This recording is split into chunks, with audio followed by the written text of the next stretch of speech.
Maclunky.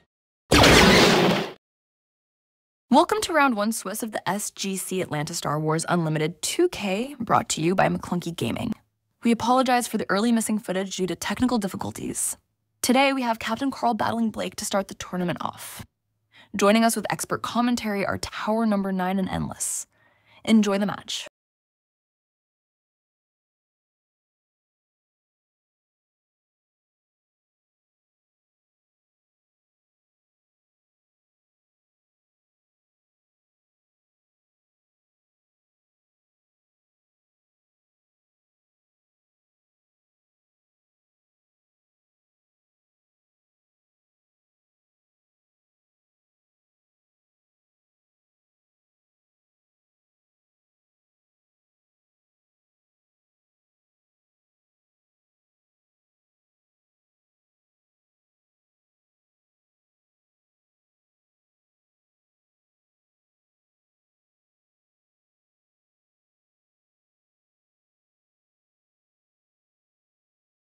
Testing 1, 2, 3. What's going on, guys? This is Tower Number 9, and I am here with my man Endless, and we are here to bring you coverage of SCG Con. Sorry for the technical difficulties, but we are getting into it now. Endless, how are you doing? I mean, I'm doing great. I'm so glad that we have some technical issues fixed. I'm also really glad to be here. I wanted to go to this convention. I'm excited to be able to bring it to you through the medium of Twitch. And I'm really excited to be casting with you again, man. Yeah, good to be casting with you too. Yeah, I tuned into the 1K yesterday on Blonde Sabine's channel. It was really good. Watched a lot of Django, a lot of Sabine. Sort of the usual suspects. There was some other matches. Others like Pal Blue. There was all kinds of fun decks being brought out on camera. Botham team did a really good job. And yeah, so I'm excited for the 2K to see what we got here in this next day of games. Yeah, it should be a lot of fun. Okay, so just to catch the viewers up here, this is a interesting matchup. We have CaptainCarl on the left, who's actually playing Luke Green 30 HP against Blake's Obi-Wan Green 30 HP. And CaptainCarl has been really putting the pressure on. We were seeing this before the thing went live. Maz Kanata got really big and was able to do a lot of damage there. Yeah, it looks like Obi just conceded the game, or at least was tapped out on base life. So we're going to reset for the second round. CaptainCarl Sounds taking good. that one down. So it's interesting. Both guys on 30 HP. No ECL to be found on either side. Opting for that anti-aggro kind of play, just do the 30 HP base. At least that's what I've come to understand, is that like when you choose the 30 HP base, you're kind of like saying, I need that little bit extra time against an aggro deck, a little bit extra insurance that I don't just lose to people swiping at my base.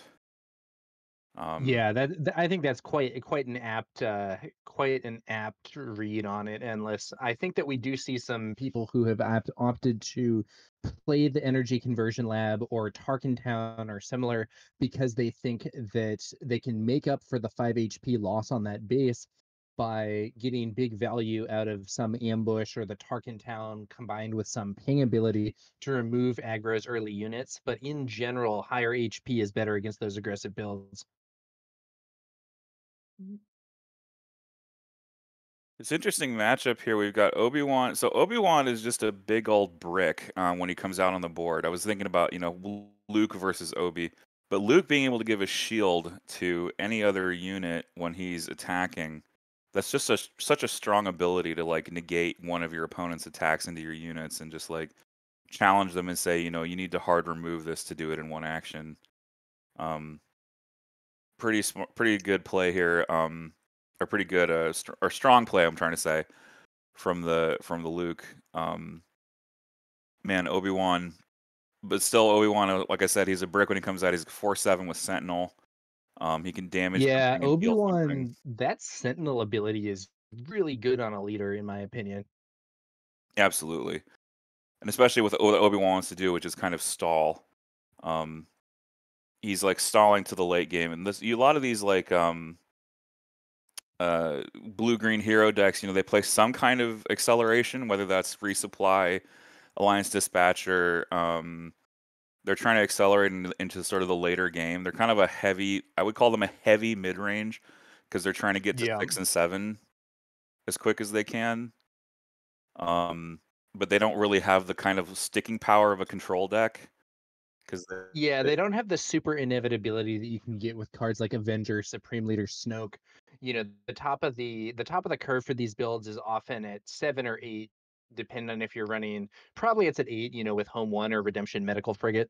right. Yeah, redemption can be a huge swing in these games. Home one, obviously, too, because you can recur something with home one. You give everything restore, and like you say, but it's not the kind of like you're just dead inevitability of hard control. Um, Yeah. that's what I've definitely encountered playing these decks. I played quite a bit of Loot Green. I was testing a lot for PQ season. I was playing a lot of Loot Green. I played Obi-Wan Green in a few drafts. Some I have a light sense of what's happening. Um, I'll just say that much.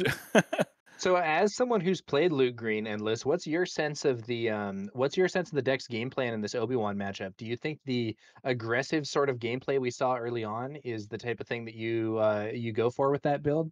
Yeah, I liked what CaptainCarl did. I think trying to get under Obi Sentinel is a good idea with Maz. Um, I just don't. Hmm. The reason I'm kind of pausing here is because I don't know I don't think Obi decks run much that can get rid of her. I mean, we saw a good attempt by Blake with the lightsaber on Yularen, and I don't really have a good read on Blake's deck. I don't know how much Republic he's brought. I can't imagine much. In fact, Yularen might be the only Republic unit in his entire deck, if I had to guess. Because there's really no other reason to bring Republic because um, not Rebel, but what do you call it? The sort of the other cards. There's some established staples in Blue Green Hero, like this Restored Arc, for example. And here we go. Another mod start from Captain Carl here. Let's see if he can build that Maz into a terror as happened previously. And yeah, Hyperspace Cube in the chat asking who won the first game. It was Captain Carl with his Luke build who won game one, I believe. This is the problem immediately for Blake is shielded Maz. Like, how do you destroy this? You'd have to do like some kind of minus stats play, I Yeah, think. one of the things that I think Luke does especially well is if your opening play is a one resource cost unit and you then shield it, it becomes so much more resilient. And we've seen cards like Alliance Dispatcher almost only used in Luke builds where that shield can make them so much more resilient. Now, to be fair, Ray can do a similar thing with experience, but sometimes a shield can be worth a lot more. Yeah, I think it's really meta dependent because the shield protects you from soft removal a lot better than straight stats. Ooh, look at this. Battlefield Marine coming out and giving a buff to Maz. And then uh she is going to trade shields with the village protectors that Blake just sent in. Blake taking the initiative, and then Carl's going to throw a shield onto the Battlefield Marine, I love playing this. one playing one resource below curve, but allowing him to trigger that ability and get those shields up. Yeah, I mean Captain Carl's setting himself up to kill the ground game here. It's really really good.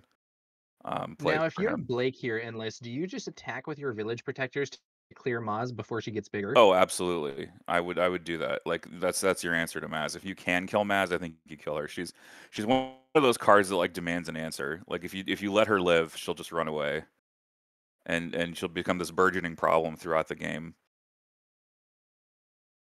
So I think you do end up trading the village protectors because you're going to lose them to the shield of the battlefield marine.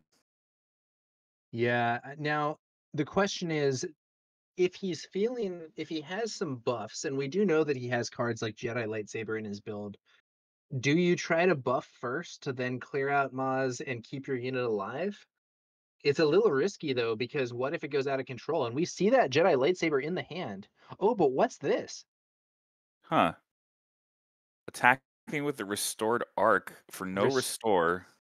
just swinging in for 2.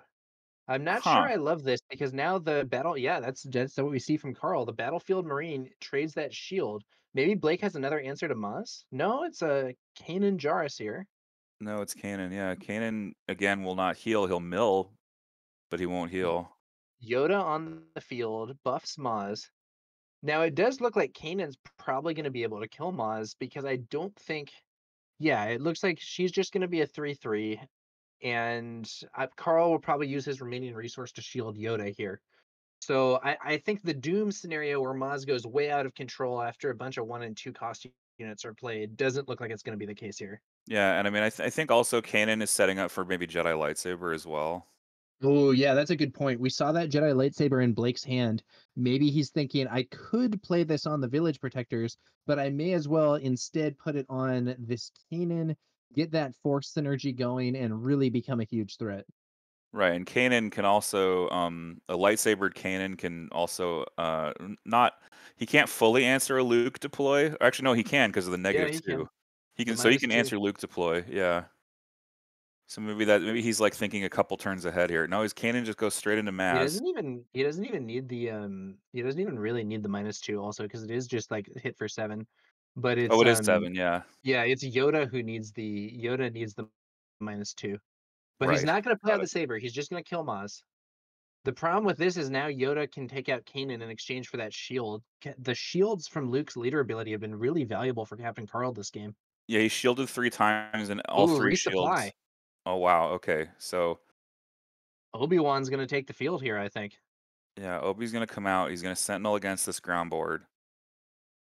Restored arc. Gonna restore 1 here. Obi deploy helps too because I believe you can you heal your base from the Obi deploy? I think no, No, you it's can only heal just a units, it's unit. just It's units. just Yeah. units. Okay, yeah. And we haven't seen Obi-Wan's ability used at all, while Carl's been getting a lot of value from Luke's ability. Oh, ouch. Ah, that hurts. Perilous immediately going on to Obi.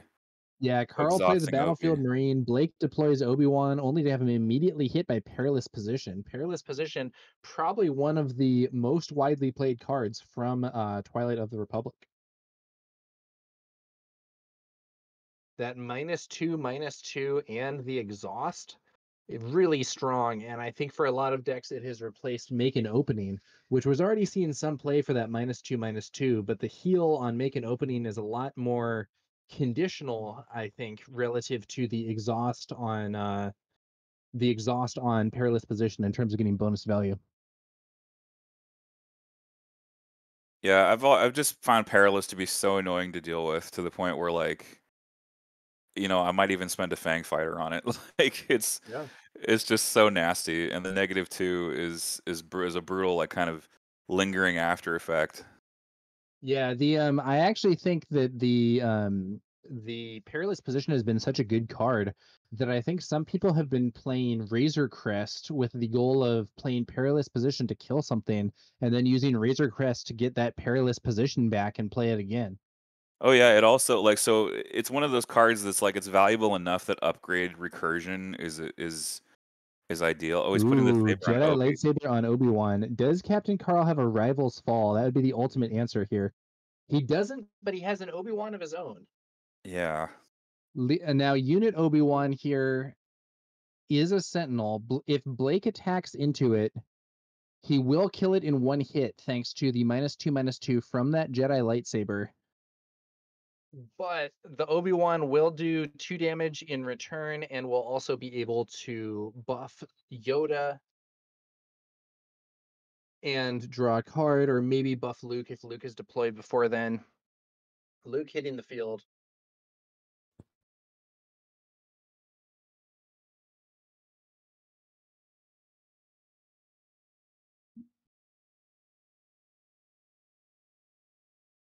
All right. Obi-Wan's out of there with Blake attacking in, and we then see 2 experience on Luke, and that is going to be a card draw as well because Luke is a force unit. And now Carl is swinging into Obi-Wan with his Luke and shielding Yoda, and this game is not looking good for Blake.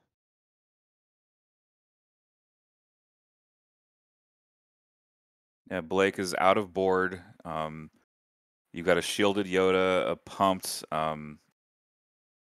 what is that unit with 2 experience on it? I can't even see. Central Scrutinizer 91, thank you for the subscription. Much appreciated here at Maclunky Gaming. And always cromulent, my apologies. I believe the audio delay was actually my fault, not Claire's fault, and should be corrected now.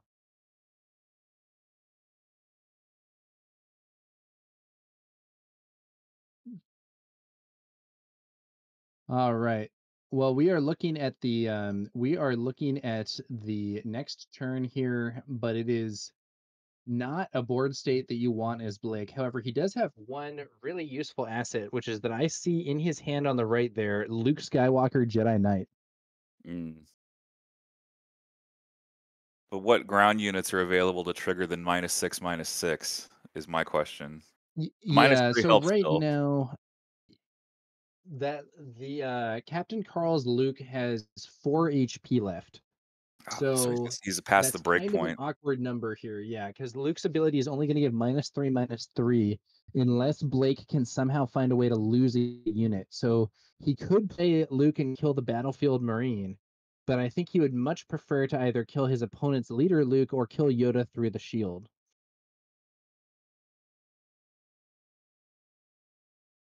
If Blake doesn't come up with an answer to that Luke fast, though, the shield tokens on attack are going to become a huge issue.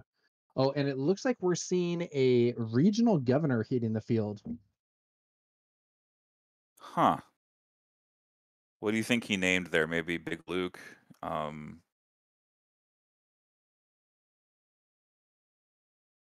Yeah, it's an interesting question. Not entirely sure.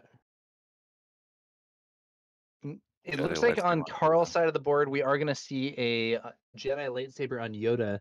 I think the thing about this regional governor is, to be honest with you, Endless, it almost doesn't really matter what card is named, because if it matters, Carl can kill the regional governor very easily. And if it doesn't matter, he can just push damage to the base. So I'm not entirely sure the regional governor is going to be super impactful.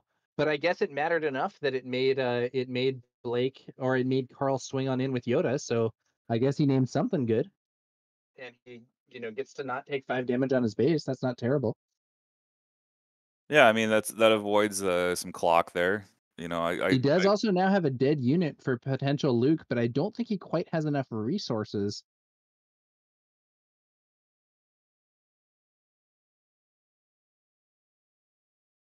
Yeah, Let's see what Blake's playing here. that 4 HP is super awkward. It plays another governor. It's another regional governor.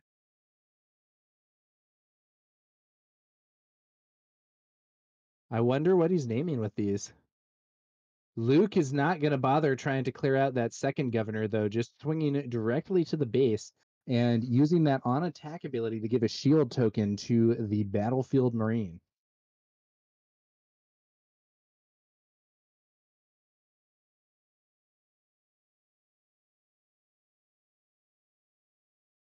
Obi with 17 base HP remaining against the 26 for Captain Carl and Luke Skywalker. And that battlefield Marine swinging in for another 3 damage to the base. So now we're up to 16 damage on Blake's base, only 14 HP remaining. And, ooh, tech from Captain Carl. I love this. Smuggles out of tech means his resource row is now his hand, effectively, for an additional 2 Blake is resources. in massive trouble here. Yeah. This board is really nasty. We have Leader Luke on the field. We have a shielded Yoda with a Jedi lightsaber, a shielded battlefield Marine.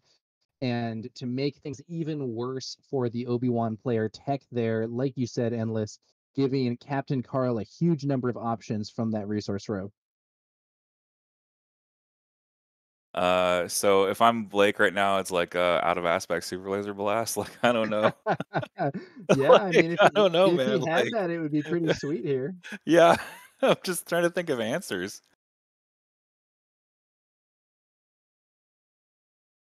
He's very far behind, but in an event like this, he's already lost game 1. There's not like there's not a huge benefit that you would get for scooping at this point, unless you just wanted extra time to recuperate in between rounds or whatever. Yeah. So may as well play it out and hope things line up. But I think it's going to be tough. Now, on the plus side, we know he has that Luke Skywalker Jedi Knight. So maybe what he's going to do is get rid of his regional governor. Then he can give a -6/-6 and clear leader Luke by playing Jedi Luke. Yeah, so it's not unsalvageable, but he's running out of base HP. Oh, yeah, significantly. Perhaps seeing that play as a potential threat, Carl attacks with Luke immediately, puts the shield back on Yoda. Blake does clear Luke with that Luke Skywalker Jedi Knight, but he already got his attack and shield in, so not the best possible outcome. Does Carl have lethal on board here? Well, Yoda's what? Yoda's Oh, 5 he's right not now. going. I don't know if he does or doesn't have lethal on board, but he's not going for it. He uses Yoda to clear Jedi Luke instead. Yeah, taking the safe route, just removing He the board. did no. I think the safe route is just winning the game. I think he Oh did yeah, have lethal okay. on board. I mean, fair 'Cause point. He Yeah. has 10 damage just with these units not playing any cards. Oh yeah, that's true. Yeah. Okay. Yeah, the safe route is winning the game. You're absolutely correct. But you know, it's all good. I think he is in a pretty commanding position. And while we were discussing the prospect of an out of aspect super laser blast, I think that's not so likely. Yeah. And Wow, and now CaptainCarl with his own Luke. Oh, that's brutal. Yeah, that is a dominant performance from. And that looks like a scoop from Blake. I think he drew his cards and then just started picking up the resources. Tough situation for Blake. There's the handshake. CaptainCarl with his 30 HP Luke getting a convincing win in round 1 of the SCG Con Atlanta. Thanks for watching and supporting Maclunky Gaming. Don't forget to like and subscribe. See you next time.